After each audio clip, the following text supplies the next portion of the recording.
ही कथा आहे त्या सिंहाची, ज्याने गुलामगिरीच्या अंधारात स्वराज्याचा दीप पेटवला.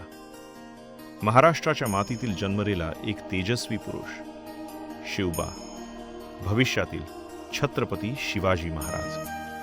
शिवाजी महाराजांचा जन्म 1630 मध्ये शहाजीराजे आणि जिजाबाई यांच्या घरात झाला. शहाजीराजे हे बिजापूरच्या आदिलशाही सत्तेतील एक महत्त्वाचे सेनापती होते.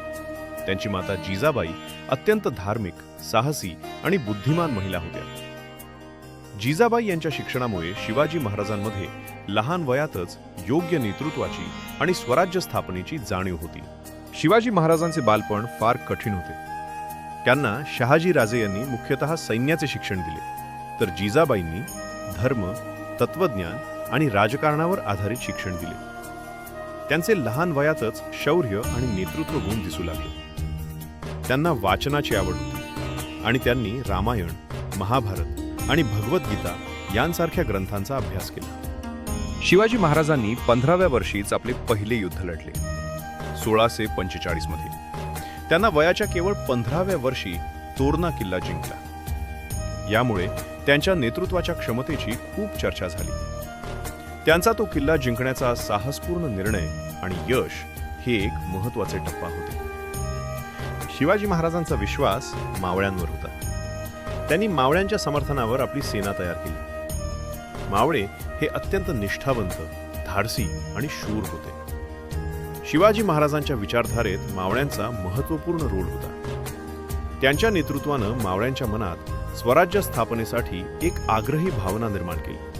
शिवाजी महाराजांनी बिजापूरच्या आदिलशाहीला आणि मुघल साम्राज्याला अनेक वेळा चांगले लढले. त्यांचे अनेक लहान मोठे संघर्ष होते. 1665 मध्ये शिवाजी महाराजांना छत्रपती म्हणून घोषित करण्यासाठी मुघल साम्राज्याशी त्यांनी संघर्ष केला. त्यावेळी मुघल साम्राज्याचे सरदार औरंगजेब या राज्याचा विस्तार करण्याच्या इच्छेत होता. शिवाजी महाराजांनी त्याच्या विरोधात लढाई केली आणि मुघल साम्राज्याला अनेक ठिकाणी पराभूत केले. 1674 मध्ये शिवाजी महाराजांचा राज्याभिषेक झाला.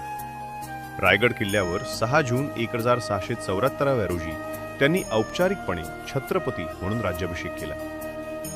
यावेळी त्यांची ताकद, नेतृत्व आणि राजकीय दूरदृष्टी स्पष्ट झाली. त्यांच्या राज्याभिषेकामुळे मराठा साम्राज्याचे औपचारिकपणे निर्माण झाले आणि हिंदवी स्वराज्याची स्थापना झाली. शिवाजी महाराज हे केवळ एक युद्धकुशल नेते नव्हते, तर त्यांच्याकडे प्रगल्भ धोरणज्ञान आणि लोकांचे संरक्षण करण्याची एक दूरदृष्टी होती. त्यांचे नेतृत्व आणि धोरण आजही अनेकांना प्रेरणा देतात. शिवाजी महाराज यांचा जीवन प्रवास कसा होता हे त्यांच्या संघर्ष, धैर्य, बुद्धिमत्ता आणि दूरदृष्टीतून दिसून येते. त्यांची कथा एक प्रेरणा आहे, जी दाखवते की कधीही आपण योग्य दिशेने प्रयत्न केले तर मोठं साध्य केलं जाऊ शकतं.